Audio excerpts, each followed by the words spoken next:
마음쉼표 이야기관에 오신 구독자 여러분 환영합니다. 오늘은 모두가 성공이라 부르던 선택이었지만 3년 뒤 모든 걸 잃어버리게 된 이야기를 들려드릴까 합니다. 저는 한때 누구나 부러워할 만큼은 아니어도 적어도 걱정 없이 살 수 있는 삶을 살고 있었습니다. 아침이면 정해진 시간에 출근했고 퇴근 시간도 비교적 일정했습니다. 야근이 아예 없지는 않았지만 이 정도면 괜찮다라고 말할 수 있는 수준이었습니다. 공기업에 준하는 안정적인 직장이었고 매달 월급은 정확한 날짜에 들어왔습니다. 성과가 좋으면 크지는 않지만 보너스도 나왔고 연차를 쓰는데 눈치도 덜 봤습니다. 미래가 화려하지는 않았습니다. 하지만 예측 가능했습니다. 이 회사에서 몇 년 더 일하면 어느 정도 연봉이 될지, 언제쯤이면 조금 더 넓은 집으로 옮길 수 있을지 계산이 됐습니다. 저는 그 삶이 싫지 않았습니다. 적어도 불안하지는 않았습니다. 그런데 문제는 그 불안하지 않음이 어느 순간부터 제 스스로에게 부끄러운 선택처럼 느껴지기 시작했다는 것입니다. 변화는 아주 사소한 계기로 시작됐습니다. 오랜만에 만난 지인이 있었습니다. 예전에 같은 프로젝트를 했던 사람이었는데 그때보다 옷도 달라졌고 말투도 달라져 있었습니다. 밥을 먹다 말고 그가 웃으면서 제게 물었습니다. 야, 너 아직도 거기 다녀? 그 말에 저는 아무렇지 않은 척 고개를 끄덕였습니다. 그러자 그는 잠깐 저를 훑어보더니 말했습니다. 안정적이긴 하겠다. 근데 그게 전부잖아. 그 말이 이상하게 가슴에 남았습니다. 며칠 뒤 그 지인에게서 다시 연락이 왔습니다. 따로 커피를 마시자고 했습니다. 그날 그는 제게 진짜 기회가 있다며 이야기를 꺼냈습니다. 연봉은 지금의 몇 배. 성과만 나면 승진은 빠르고 3년만 버티면 인생이 완전히 달라질 거라는 말이었습니다. 처음에는 웃어넘겼습니다. 제가 그런 큰 판에 어울리는 사람이라고 생각하지 않았기 때문입니다. 그런데 그는 준비라도 한 사람처럼 숫자를 꺼내 보여주고 이미 그 길을 간 사람들의 이야기를 들려주기 시작했습니다. 다들 처음엔 무서워해. 근데 다들 말해. 그때 안 갔으면 평생 후회했을 거라고. 그날 집으로 돌아오는 길, 저는 계속 그 말만 떠올렸습니다. 평생 후회. 그 말이 머릿속을 떠나지 않았습니다. 집에 와서 통장을 열어봤습니다. 크지 않은 잔액. 몇 년을 일해도 크게 달라지지 않는 숫자. 그때 처음으로 이런 생각을 했습니다. 이렇게 사는 게 맞나? 그날 이후 제 일상은 조금씩 달라지기 시작했습니다. 출근길에 보던 풍경은 그대로였지만 제 마음은 달라져 있었습니다. 회의실에서 들리는 상사의 말이 전보다 답답하게 느껴졌고 이미 알고 있는 업무를 반복하는 제 모습이 유난히 초라하게 보이기 시작했습니다. 저는 결국 가족에게 이야기를 꺼냈습니다. 아버지는 말없이 제 말을 끝까지 들으셨고 어머니는 한숨부터 쉬셨습니다. 굳이 왜 그래야 하니? 지금도 충분히 잘 살고 있는데. 오래된 친구에게도 말했습니다. 그 친구는 제 말을 듣자마자 고개를 저었습니다. 너 성격에 그거 감당 못해. 안정적인 게 제일 좋은 거야. 모두가 말렸습니다. 정말 한 명도 빠짐없이 말렸습니다. 그런데 이상하게도 말릴수록 제 마음은 더 흔들렸습니다. 회사 사람들에게는 조심스럽게 이야기를 흘렸습니다. 그러자 반응이 달라졌습니다. 와, 거기 가는 거야? 야, 그건 성공 코스잖아. 결단력 있다. 난 못해. 그 순간 저는 처음으로 부러움 섞인 시선을 느꼈습니다. 그동안 저는 늘 안정적인 선택을 한 사람으로만 불렸지 도전하는 사람으로 불린 적은 없었습니다. 그 시선이 생각보다 달콤했습니다. 어느 순간부터 위험하다는 말은 들리지 않았고 성공한 사람들이 가는 길이라는 말만 남았습니다. 결국 저는 결정을 했습니다. 사직서를 내던 날 상사는 잠깐 저를 보더니 말했습니다. 다들 부러워하겠네. 용기 있는 선택이야. 그 말을 듣는 순간 가슴이 벅차올랐습니다. 마치 제가 드디어 남들보다 한 단계 위로 올라간 것 같았습니다. 회사 동료들은 송별회를 열어줬고 사람들은 말했습니다. 잘 됐다. 성공해서 나중에 밥 사라. 그날 집으로 돌아오는 길 저는 묘하게 설렜습니다. 불안도 있었지만 그보다 더 큰 건 기대였습니다. 저는 몰랐습니다. 그 선택이 저를 얼마나 깊은 곳으로 데려갈지, 모두가 성공이라 부르던 그 선택이 3년 뒤 제가 가진 모든 것을 하나씩 빼앗아갈 줄은 그때의 저는 전혀 알지 못했습니다. 그날의 저는 확신에 차 있었습니다. 그리고 그 확신이 가장 위험한 시작이었다는 것도 아직은 몰랐습니다. 이직을 하고 첫 월급을 받던 날을 아직도 잊지 못합니다. 입금 알림이 뜨는 순간 저는 아무 생각 없이 한참을 휴대폰 화면만 들여다봤습니다. 이전 월급과는 자릿수부터 달랐습니다. 이게 내가 번 돈이라고? 실감이 나지 않았습니다. 괜히 다시 한번 통장을 새로 고침했고 숫자가 그대로인 걸 확인하고서야 천천히 숨을 내쉬었습니다. 그날 저는 평소보다 늦게 퇴근했지만 피곤하다는 생각은 들지 않았습니다. 오히려 묘한 고향감이 있었습니다.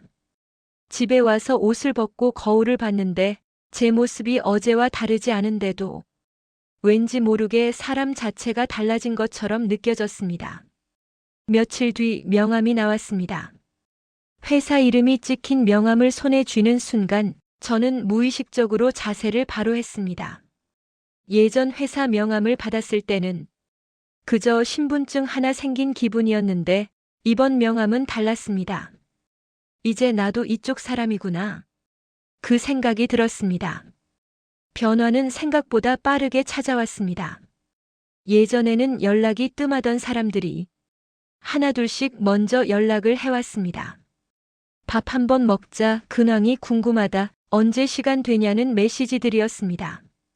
모임에 나가면 누군가 꼭 이렇게 물었습니다. 요즘 어디 다닌다며?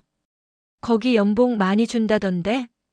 그 질문을 받을 때마다 저는 괜히 웃으면서 대답했습니다. 뭐 좀 올랐지.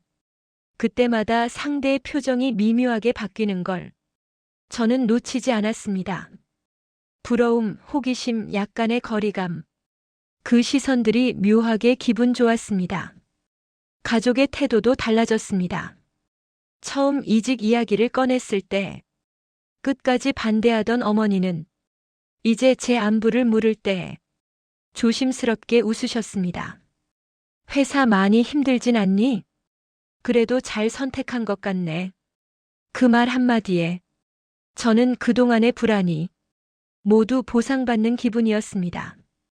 아버지는 예전보다 말씀이 줄었지만 친척들 앞에서는 괜히 제 이야기를 꺼내셨습니다. 요즘 애가 큰 회사로 옮겨서 바쁘다.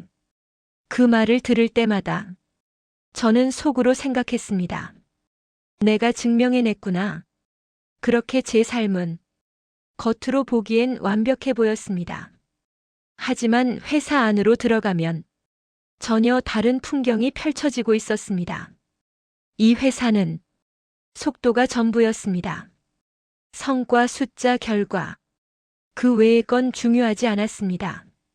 아침 회의에서는 전날의 실적이 그대로 화면에 띄워졌고 이름 옆에 숫자가 나란히 적혔습니다. 잘한 사람은 이름이 여러 번 불렸고 못한 사람은 아무 말도 듣지 못했습니다. 그 침묵이 더 무서웠습니다. 야근은 기본이었습니다. 퇴근 시간은 의미가 없었고 집에 가도 휴대폰을 꺼둘 수 없었습니다.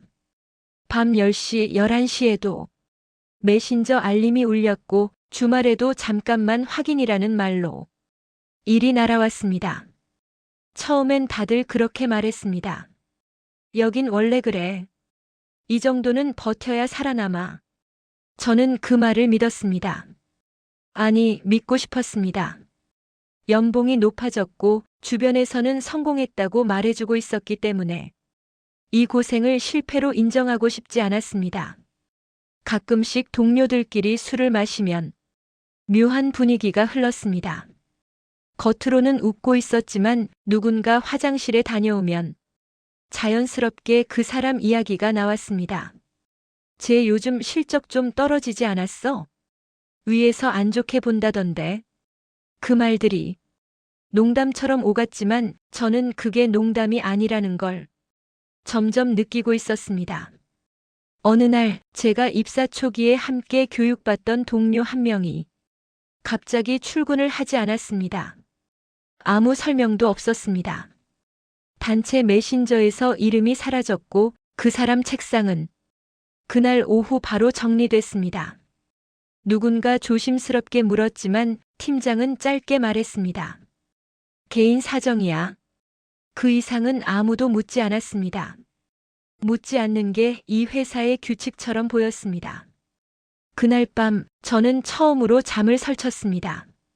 나도 저렇게 될 수 있겠구나. 그 생각이 들었지만 다음 순간 스스로를 다그쳤습니다. 아니야. 난 다를 거야. 나는 성과를 내고 있으니까. 그래도 불안은 사라지지 않았습니다. 이상하게도 연봉이 오르고 사람들의 시선이 달라질수록 제 마음은 더 조급해졌습니다. 뒤처질까봐, 실수할까봐, 한 번 찍히면 끝일까봐. 그래서 저는 더 오래 남아 일했고 더 많은 일을 떠안았습니다. 몸은 점점 망가졌지만 스스로에게 이렇게 말했습니다. 성공하려면 이 정도는 감수해야 해. 다들 이렇게 버티고 올라가는 거야. 그 말은 제 자신에게 하는 위로이자 변명이었습니다. 집에 돌아와 불이 꺼진 방에 앉아 있으면 문득 이런 생각이 들었습니다. 왜 이렇게 불안하지? 겉으로는 제가 원하던 삶을 살고 있었는데 마음 한쪽에서는 계속해서 경고음이 울리고 있었습니다. 하지만 저는 그 소리를 애써 무시했습니다. 이미 돌아가기에는 너무 멀리 와버렸다고 느꼈기 때문입니다. 그때는 몰랐습니다. 이 불안이 단순한 적응의 문제가 아니라 앞으로 벌어질 일들의 아주 작은 예고편이었다는 것을. 연봉이 오르자 사람들이 달라 보이기 시작했지만 사실 가장 많이 달라진 건 저 자신이었습니다. 그리고 그 변화가 저를 어디로 데려갈지 그때의 저는 아직 알지 못했습니다. 회사에서 처음 그 이야기가 나왔던 날을 아직도 기억합니다. 평소와 다르지 않은 오후 회의였습니다. 실적 보고가 끝나갈 즈음 팀장이 회의실 문을 한 번 더 확인하더니 말했습니다. 이건 공식 안건은 아니고. 그 한마디에 회의실 공기가 달라졌습니다. 팀장은 화면을 끄고 목소리를 낮췄습니다. 윗선에서 내려온 프로젝트가 하나 있어. 외부에는 안 나간 건데 내부자만 아는 기회야. 그 말에 모두의 시선이 자연스럽게 그에게 모였습니다. 그는 말했습니다. 이번 프로젝트는 기존 업무와는 조금 다르지만 성공하면 수익이 확실하고 성과로도 크게 인정받을 수 있는 건이라고. 그리고 그 다음 말이 제 귀에 유난히 크게 꽂혔습니다. 이건 능력 있는 사람만 맡길 거야. 회의가 끝난 뒤 팀장은 저를 따로 불렀습니다. 요즘 내 실적 봤어. 위에서도 너 좋게 보고 있어. 칭찬은 짧았지만 그 한마디로 제 마음은 이미 흔들리고 있었습니다. 그는 커피를 한 모금 마시고 아무렇지 않게 말을 이었습니다. 아까 말한 그 프로젝트 내가 맡아보는 게 어떻겠어? 저는 바로 대답하지 못했습니다. 좋은 기회라는 생각과 함께 설명하기 어려운 불안이 동시에 올라왔기 때문입니다. 이건 회사 이름으로 하는 건가요? 제가 조심스럽게 물었습니다. 그러자 팀장은 웃으면서 고개를 저었습니다. 형식은 조금 달라. 내 명의로 계약이 들어가. 그 말에 제 손이 잠시 멈췄습니다. 제 명의요? 응. 그래야 구조가 맞아.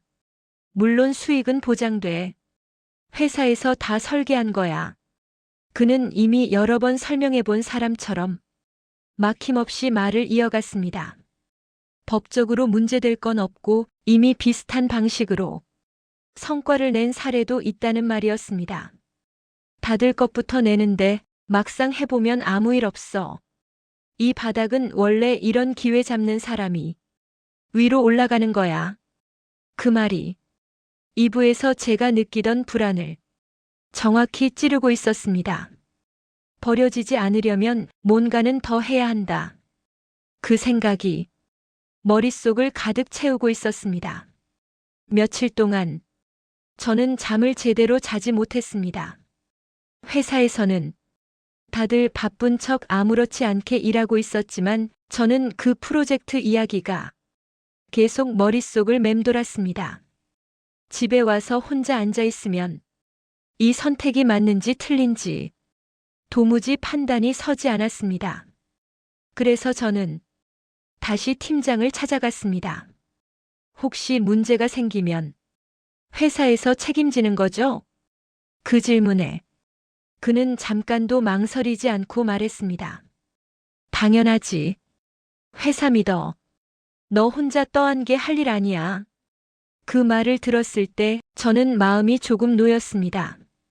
그 사람은 늘 확신에 찬 얼굴로 말했고 그동안 제가 본 모습은 늘 성공한 사람이었기 때문입니다.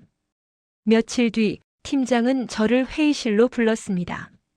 책상 위에는 두툼한 계약서 한 묶음이 놓여 있었습니다. 이게 그 계약이야.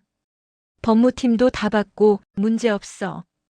계약서는 제가 평소 보던 문서보다 훨씬 복잡했습니다. 조항도 많았고 용어도 낯설었습니다. 저는 몇 페이지를 넘기다 말고 물었습니다. 이 부분은 무슨 의미죠? 팀장은 웃으면서 대충 요약해줬습니다. 형식적인 거야. 실제로는 그렇게 흘러갈 일 없어. 그는 계속해서 문제 없다. 다들 이렇게 한다. 겁낼 필요 없다는 말을 반복했습니다. 그 말들이 하나둘 쌓이면서 제 판단력을 조금씩 무디게 만들었습니다. 사실 저는 알고 있었습니다. 이 계약이 완전히 안전한 건 아니라는 걸. 하지만 동시에 이런 생각도 들었습니다. 여기서 빠지면 나는 그냥 평범한 직원으로 남겠지. 그리고 그건 그 당시에 저에게 실패처럼 느껴졌습니다. 펜을 잡고 계약서 마지막 페이지를 바라보던 순간 손이 미세하게 떨렸습니다. 그때 팀장이 말했습니다. 이건 기회야. 이거 잡으면 내 커리어 달라진다. 저는 고개를 끄덕였습니다. 그리고 사인했습니다. 잉크가 종이에 스며드는 소리가 유난히 크게 들렸습니다. 사인을 마치고 나자 팀장은 제 어깨를 두드렸습니다. 잘했다. 이제 우리 편이야. 그 말이 칭찬처럼 들렸고 동시에 묘하게 불편했습니다. 그날 집으로 돌아오는 길 저는 계속해서 계약서 맨 마지막 페이지를 떠올렸습니다. 제 이름, 제 서명. 그때는 몰랐습니다. 그 사인이 3년 뒤 모든 책임이 제게로 돌아오는 완벽한 증거가 될 줄은, 그 사인이 저를 보호해 줄 거라 믿었던 회사와 저를 갈라놓는 선이 될 줄은, 그날의 저는 아직도 이렇게 생각하고 있었습니다. 다 잘 될 거야. 설마 나한테만 문제가 생기겠어?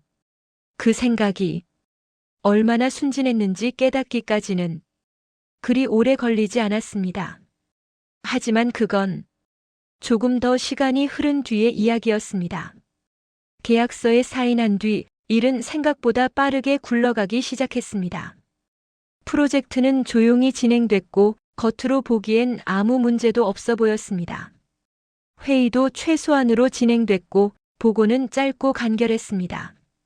그리고 어느 날 제 통장에 처음으로 수익금이 들어왔습니다. 금액은 솔직히 말해 놀라울 정도였습니다. 지금까지 제가 월급으로 받던 돈과는 비교가 되지 않았습니다. 단순히 많다는 느낌이 아니라 현실감이 없는 숫자였습니다. 입금 내역을 확인하는 순간 가슴이 두근거렸습니다. 진짜구나. 이게 그 사람들이 말하던 거구나. 그날 저는 처음으로 이 선택이 옳았다고 느꼈습니다. 잠깐이었지만 모든 불안이 사라진 것 같았습니다. 하지만 이상하게도 그날 밤 저는 잠을 이루지 못했습니다. 눈을 감으면 낮에 봤던 숫자가 떠올랐고 계약서의 문장들이 머릿속에서 계속 반복됐습니다. 괜히 휴대폰을 집어들었다 내려놓고 알림이 오지 않았는데도 몇 번이나 화면을 켰습니다. 왜 잠이 안 오지? 그때까지만 해도 그걸 단순한 흥분 때문이라고 생각했습니다. 하지만 그날 이후로 잠을 제대로 잔 날이 거의 없었습니다. 전화벨 소리에 몸이 먼저 반응하기 시작했습니다. 회사에서 걸려온 전화는 아니었지만 벨이 울리는 순간 심장이 철렁 내려앉았습니다. 메신저 알림도 마찬가지였습니다. 짧은 진동에도 괜히 식은땀이 났습니다. 낮에는 아무렇지 않은 척 웃고 있었지만 밤이 되면 머릿속이 조용해지지 않았습니다. 이게 정말 괜찮은 걸까? 혹시 내가 모르는 문제가 있는 건 아닐까? 그런 생각이 들 때마다 스스로를 다그쳤습니다. 이미 수익이 나고 있잖아. 괜한 걱정이야. 회사 분위기도 조금씩 달라지고 있었습니다. 예전에는 그래도 서로 농담을 주고받던 동료들이 점점 말수가 줄어들었습니다. 회의실에서 눈을 마주치는 일이 줄었고 다들 자기 일만 하듯 고개를 숙이고 있었습니다. 어느 날 같은 프로젝트를 하던 동료 한 명이 갑자기 출근하지 않았습니다. 아무 공지도 없었고 누구도 이유를 말해주지 않았습니다. 제가 조심스럽게 물어보자 옆자리 동료가 낮은 목소리로 말했습니다. 그만뒀대. 그 말은 너무 가벼웠습니다. 마치 편의점이 문을 닫았다는 이야기처럼 아무 의미 없는 사실 전달 같았습니다. 왜요? 제가 다시 물었지만 그 동료는 고개를 저었습니다. 몰라. 우리도 묻지 않는 게 좋아. 그 말이 이상하게 오래 남았습니다. 며칠 뒤 또 한 명이 사라졌습니다. 이번에도 같은 말이 돌아왔습니다. 그만뒀다더라. 하지만 저는 느낄 수 있었습니다. 이건 단순한 퇴사가 아니라는 걸. 책상 위에 남겨진 물건들, 서둘러 정리된 자리, 그리고 아무도 이름을 꺼내지 않는 분위기. 그 모든 게 말해주고 있었습니다. 여기선 사라지면 그냥 끝이구나. 그때부터 제 불안은 더 구체적인 형태를 띠기 시작했습니다. 다음은 나일 수도 있겠구나. 하지만 이상하게도 그럴수록 저는 멈출 수 없었습니다. 이미 제 명의로 계약이 묶여 있었고 프로젝트는 돌아가고 있었습니다. 중간에 빠지면 어떤 일이 벌어질지 생각하고 싶지 않았습니다. 그래서 저는 더 열심히 일했습니다. 더 오래 남았고 더 꼼꼼하게 확인했고 문제가 될 만한 부분은 혼자서라도 해결하려 했습니다. 몸은 점점 지쳐갔지만 머리는 더 날카로워졌습니다. 잠을 거의 못 자다 보니 시간 감각이 흐려졌고 하루가 하루처럼 느껴지지 않았습니다. 거울을 보면 눈밑이 어둡게 꺼져 있었고 주말에도 피로가 풀리지 않았습니다. 그런데도 통장에 들어오는 숫자를 보면 이상하게 버틸 힘이 생겼습니다. 이 정도 대가는 감수해야지. 이게 성공의 가격이겠지. 저는 그렇게 스스로를 설득했습니다. 어느 날 밤 집에서 혼자 앉아 있는데 갑자기 이런 생각이 들었습니다. 이 돈 언제까지 들어올까? 그 질문에 선뜻 답이 나오지 않았습니다. 그 순간 심장이 다시 빨라졌습니다. 저는 휴대폰을 집어들고 회사 메신저를 열었다 닫기를 몇 번이나 반복했습니다. 아무 연락도 없었지만 그 아무 일 없음이 오히려 더 무서웠습니다. 그때 깨달았습니다. 저는 이미 돈을 벌고 있는 사람이 아니라 돈에 쫓기고 있는 사람이 되어 있었다는 걸. 하지만 그 사실을 인정하는 순간 모든 게 무너질 것 같았습니다. 그래서 저는 계속 앞으로만 갔습니다. 멈추면 끝이라는 생각 하나로. 그때의 저는 몰랐습니다. 이 불면과 불안이 단순한 스트레스가 아니라 앞으로 벌어질 일들을 미리 알려주는 신호였다는 걸. 돈은 계속 들어오고 있었지만 제 삶에서 조용히 사라지고 있던 게 있었습니다. 바로 평온이었습니다. 그리고 그 평온은 다시는 쉽게 돌아오지 않았습니다. 처음에는 정말 사소한 변화였습니다.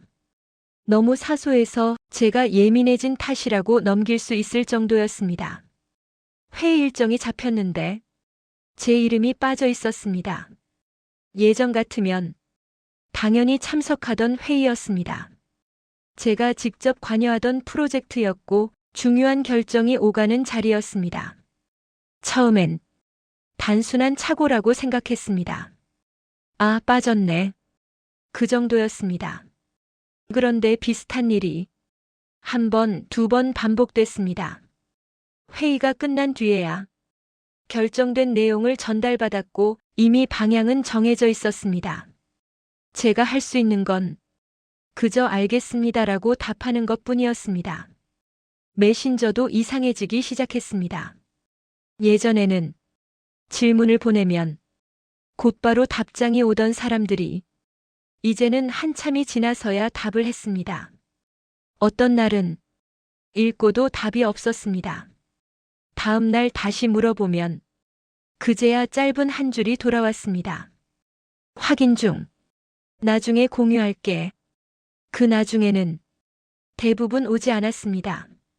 중요한 자료는 공유 폴더에 올라오기 전에 이미 다른 사람들 손을 거친 뒤였습니다. 그 사실을 알게 되었을 때 저는 묘한 소외감을 느꼈습니다. 내가 왜 여기서 빠져 있지? 하지만 그 질문을 차마 입 밖으로 꺼내지는 못했습니다. 괜히 문제를 만드는 사람이 되고 싶지 않았기 때문입니다. 그래서 저는 아무 일 없는 척 행동했습니다. 회의에서 이름이 빠져도 정보가 늦게 와도 그냥 제 일에 집중하는 척 했습니다. 스스로에게 이렇게 말했습니다. 요즘 회사가 정신없어서 그래. 괜히 예민해질 필요 없어. 하지만 몸은 이미 신호를 보내고 있었습니다. 아침에 눈을 뜨는 게 점점 더 힘들어졌고 출근길 엘리베이터 안에서 이유 없이 숨이 막혔습니다. 회사 건물이 보이는 순간 가슴이 답답해졌습니다. 어느 날 저는 용기를 내서 상사를 찾아갔습니다. 돌려 말하지 않고 직접 물었습니다. 혹시 제가 뭔가 잘못한 게 있습니까? 그는 잠깐 저를 보더니 의자를 뒤로 밀고 앉았습니다. 그리고 한숨처럼 말을 꺼냈습니다. 요즘 분위기 안 좋아. 그 말은 이미 여러 번 들은 말이었습니다. 하지만 그날은 뭔가 달랐습니다.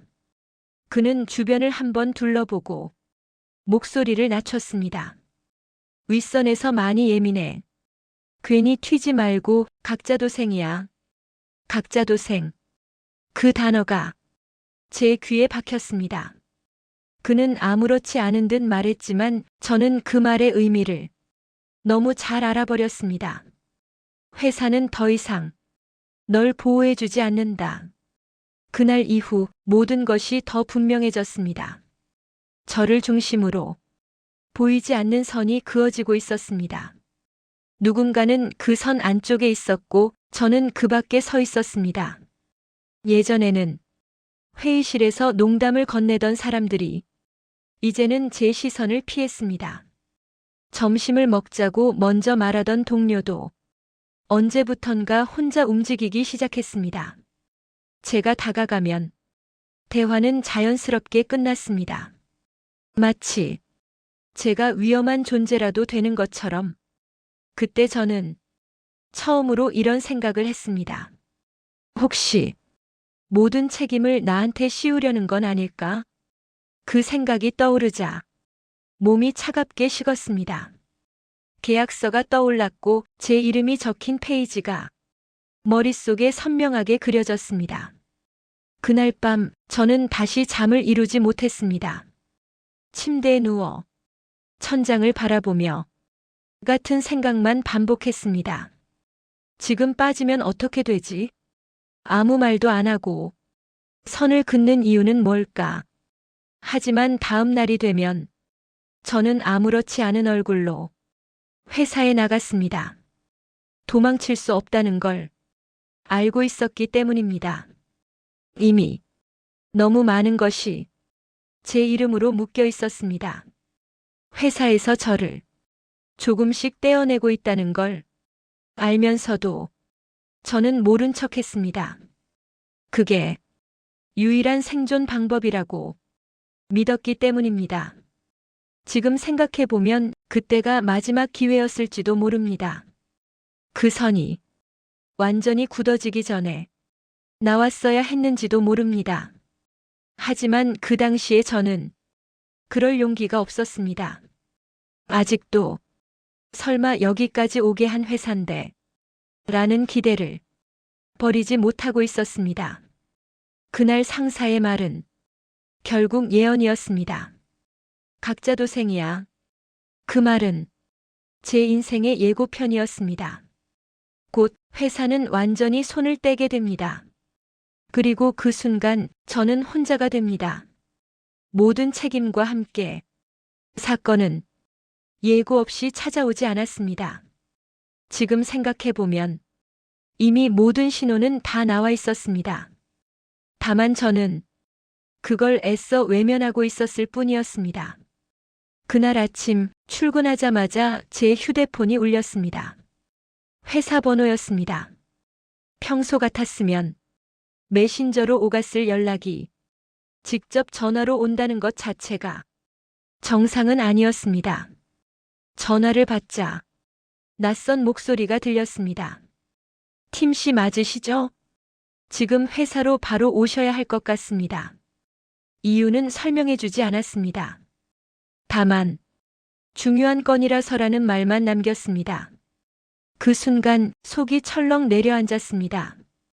회사에 도착했을 때 분위기는 이미 달라져 있었습니다. 제가 아는 회사가 아니었습니다.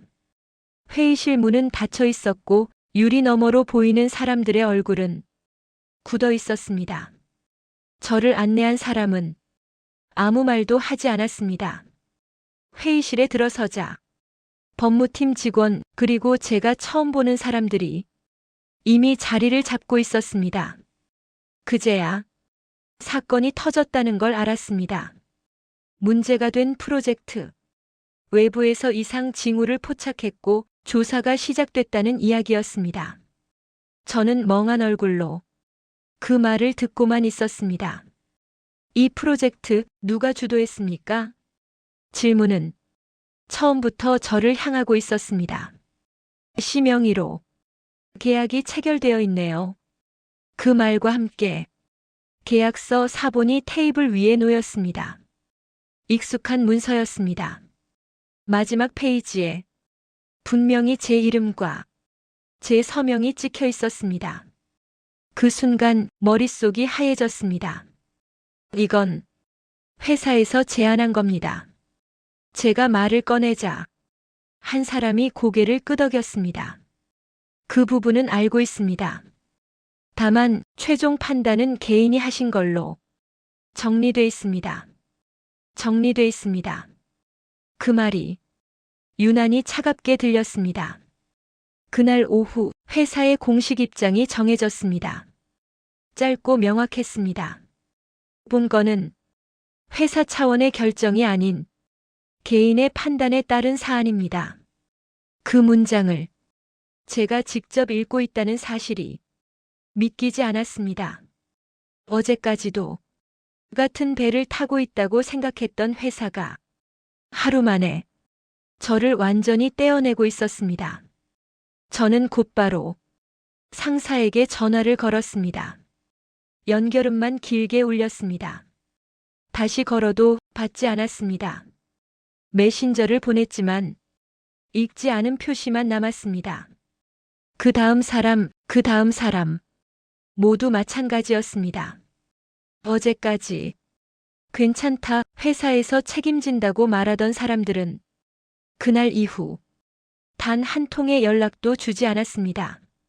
그제야 깨달았습니다. 이건 사고가 아니라 정리된 결과라는 걸. 회사에서는 이미 역할 분담이 끝나 있었고 저는 그중 가장 아래에 놓인 카드였습니다. 조사는 빠르게 진행됐습니다. 질문은 점점 더 날카로워졌고 답변 하나하나가 기록으로 남았습니다. 저는 매번 같은 말을 반복했습니다. 회사 지시에 따른 것이었습니다. 혼자 결정한 일이 아닙니다. 하지만 돌아오는 대답은 늘 같았습니다. 계약서상 책임자는 C입니다. 그 말이 제 숨통을 조여왔습니다. 집에 돌아오자 비로소 현실이 밀려왔습니다. 문을 닫는 순간 다리가 풀려 바닥에 주저앉았습니다. 머릿속에는 한 문장만 맴돌았습니다. 모든 책임은 내 몫이구나. 그날 밤 저는 처음으로 이 선택을 진심으로 후회했습니다.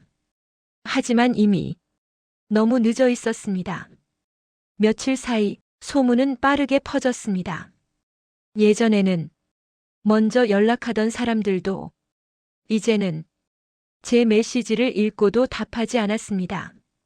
어떤 사람은 아예 차단을 했습니다. 그동안 같이 가자고 말하던 사람들, 너라서 가능하다고 말하던 사람들 모두 사라졌습니다. 그 자리에 남은 건 제 이름이 적힌 문서들과 제 책임이라는 단어뿐이었습니다. 그때 처음으로 명확히 깨달았습니다. 성공은 항상 함께 나눴다는 걸. 연봉이 올랐을 때, 성과가 나왔을 때, 칭찬을 받을 때는 항상 우리였습니다. 하지만 실패하는 순간 그 우리는 순식간에 너가 되었습니다. 그날 이후 저는 혼자가 되었습니다. 회사는 이미 제 손을 놓았고 사람들은 제가 없는 쪽으로 자연스럽게 자리를 옮겼습니다. 아무도 저를 대놓고 비난하지 않았습니다. 하지만 아무도 도와주지도 않았습니다. 그 침묵이 가장 잔인했습니다. 그날 밤 거울 앞에 서서 제 얼굴을 오래 바라봤습니다. 낯설었습니다. 성공을 선택했던 사람의 얼굴이 아니라 모든 걸 떠안게 된 한 개인의 얼굴이었습니다. 그리고 저는 처음으로 이 생각을 했습니다. 이제부터는 정말 혼자구나. 그 깨달음은 이야기의 끝이 아니라 더 깊은 바닥으로 내려가는 시작에 불과했습니다. 사건이 터진 뒤부터 시간은 이상하게 흘렀습니다. 하루가 한 달처럼 길다가도 한 달이 눈 깜짝할 사이 사라졌습니다. 정신을 차리고 보니 제 주변엔 숫자와 서류만 남아 있었습니다. 소송, 합의, 위약금. 처음엔 단어로만 보이던 것들이 어느 순간부터는 제 통장을 직접 파먹기 시작했습니다. 변호사 사무실에서 받은 첫 견적서를 보고도 저는 아직 현실을 제대로 이해하지 못하고 있었습니다. 이 정도면 버틸 수 있겠지. 그때까지만 해도 저는 아직 다시 회복할 수 있다는 착각 속에 있었습니다. 하지만 그 착각은 오래가지 않았습니다.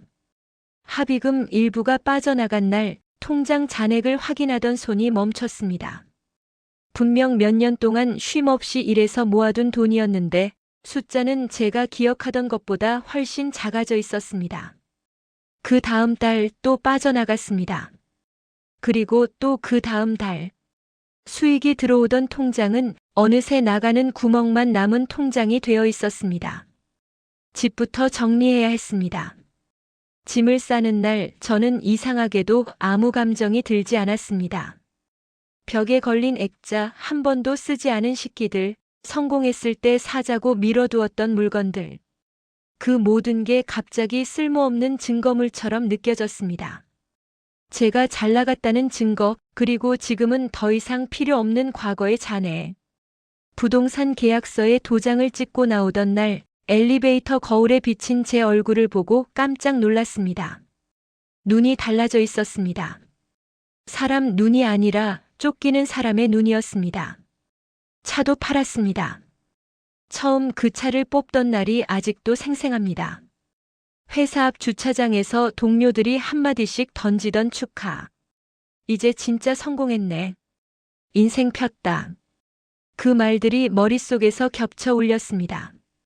중고차 매매소 직원은 제 차를 유심히 보더니 말했습니다. 관리 잘하셨네요. 이 정도면 금방 나가요. 저는 웃지도 못하고 고개만 끄덕였습니다. 차가 잘 나가면 뭐 하나 싶었습니다. 제 인생은 이미 멈춰 있었는데 차 키를 넘겨주고 돌아오는 길 버스 정류장에서 한참을 서 있었습니다.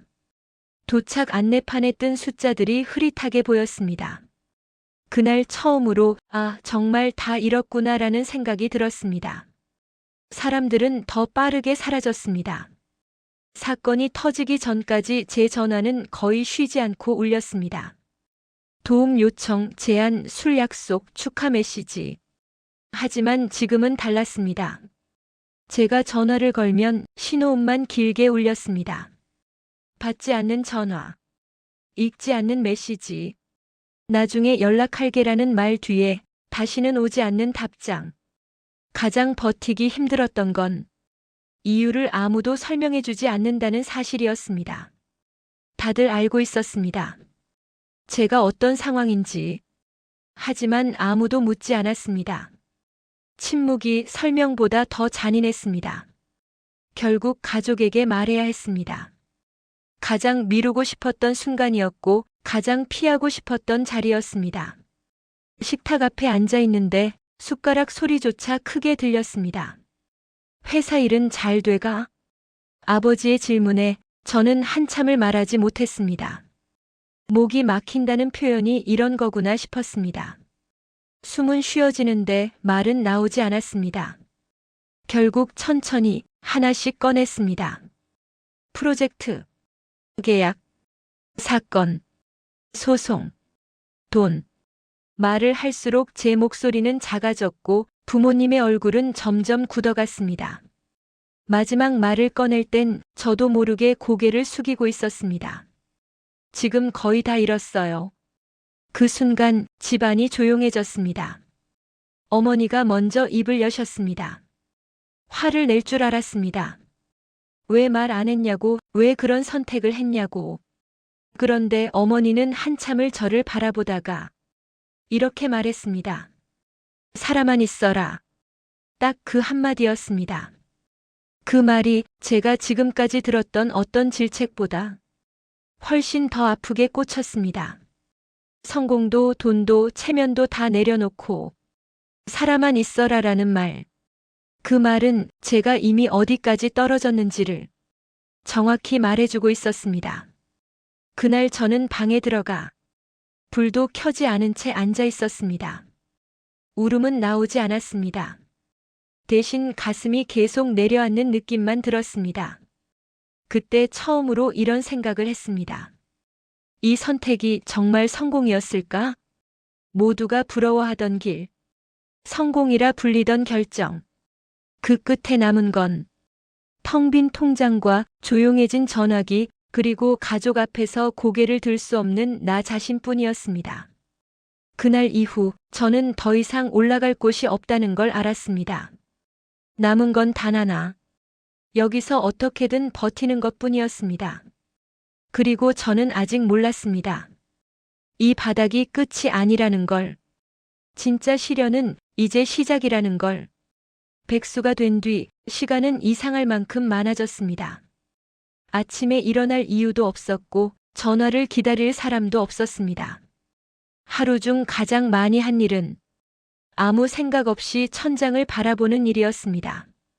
그렇게 며칠이 지나자 저는 자연스럽게 과거를 되짚기 시작했습니다. 처음부터 다시, 아주 사소했던 순간부터 왜 그 선택이 성공처럼 보였을까? 그 질문이 머릿속에서 떠나지 않았습니다. 그때의 저는 분명히 의심했습니다. 계약서의 문장 하나하나가 불편했고 내 명의로 라는 말에 심장이 한번 튀었습니다. 그런데도 왜 사인했을까? 답은 의외로 단순했습니다. 모두가 성공이라고 말했기 때문이었습니다. 상사는 말했습니다. 이건 기회야. 동료들은 말했습니다. 이 정도면 안전한 거지. 회사 분위기는 늘 같았습니다. 이익이 나는 동안은 아무도 질문하지 않았습니다. 의문을 제기하는 사람은 눈치 없는 사람이 되기 쉬웠습니다. 저 역시 그 흐름 속에 있었습니다. 가만히 생각해보면 아무도 제게 위험하다고 말해주지 않았습니다. 정확히 말하면 말해줄 필요가 없었기 때문입니다. 그 구조에서는 누군가 위험을 감당해야만 다른 누군가는 안전해질 수 있었습니다.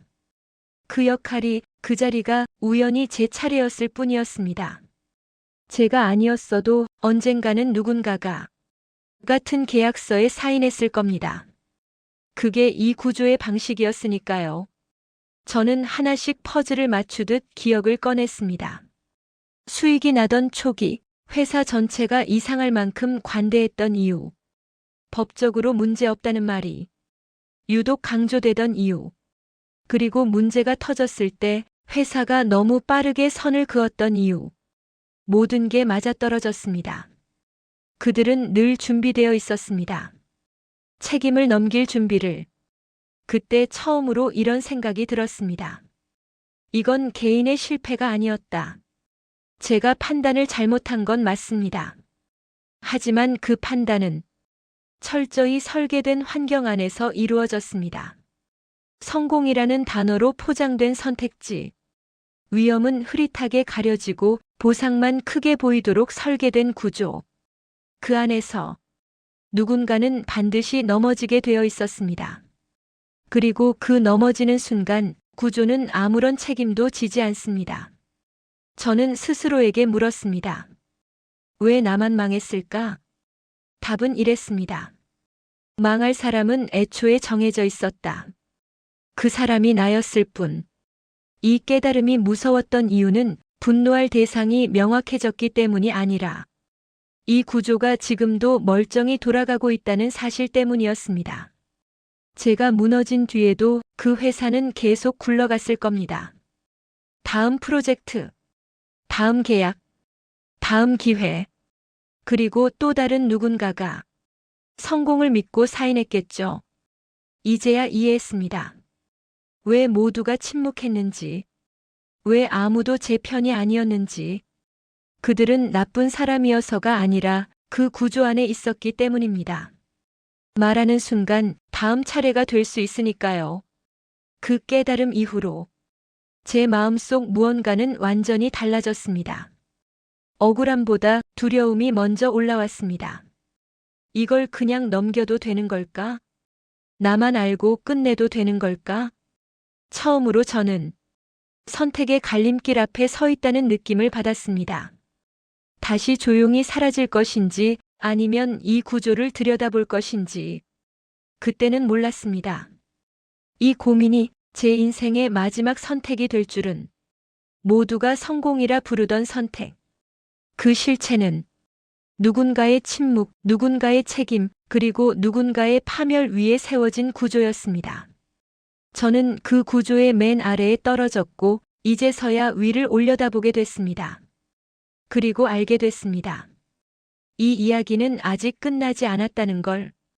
진짜 결말은 제가 이 진실을 어떻게 할지에 따라 완전히 달라질 거라는 걸.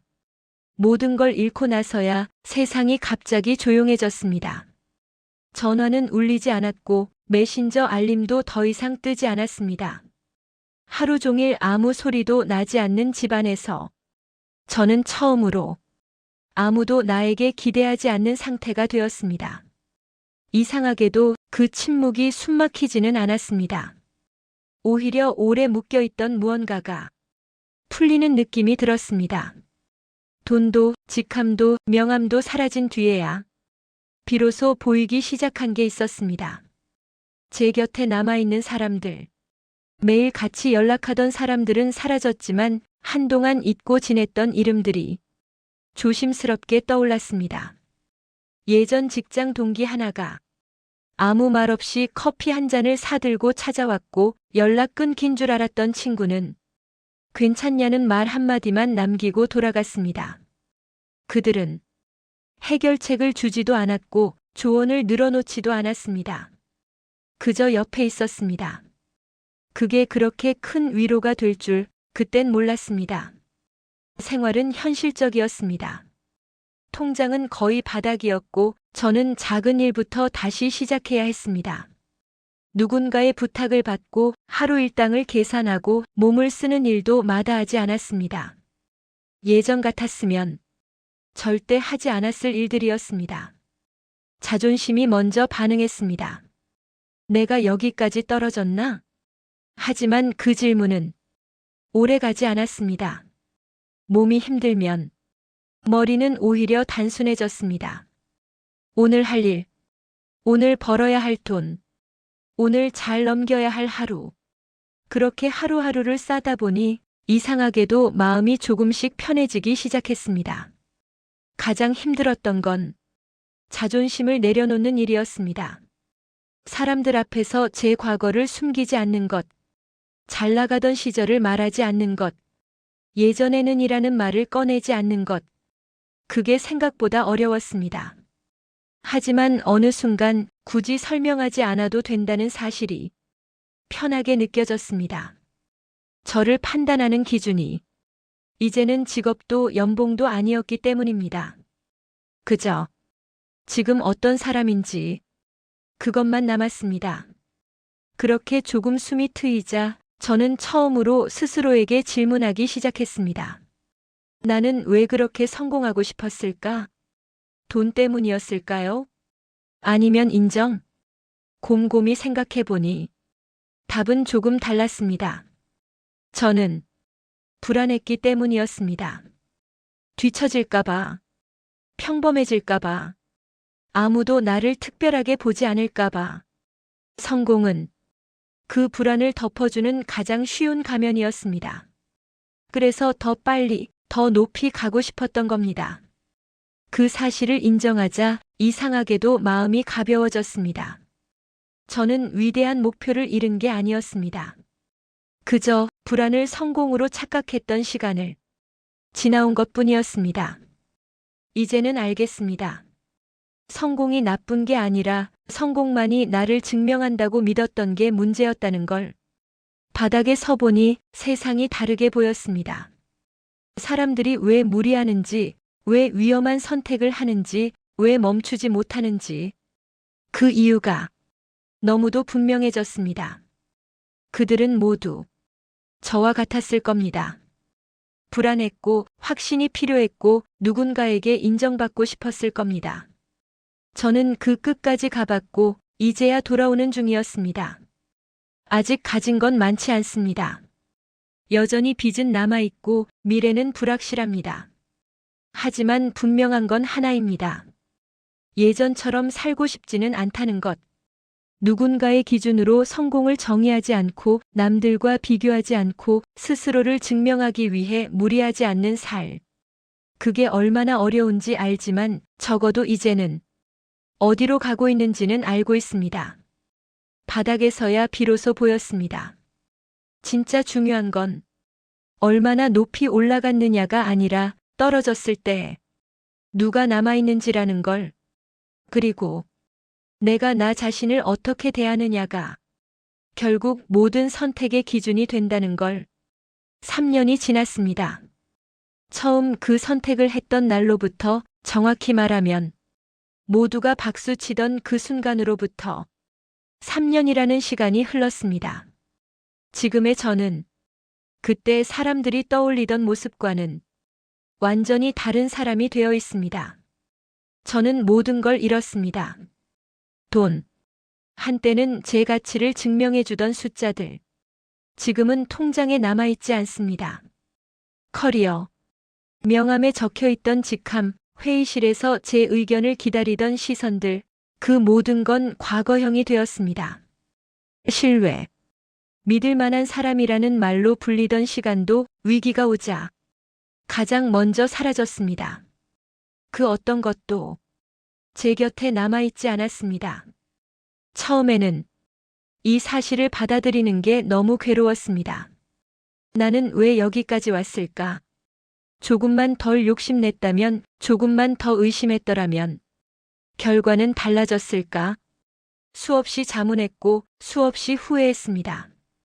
하지만 어느 순간 그 질문이 더 이상 의미 없다는 걸 알게 됐습니다.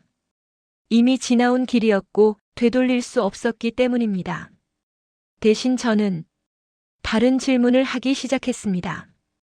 이제 나는 어떤 선택을 할 수 있을까?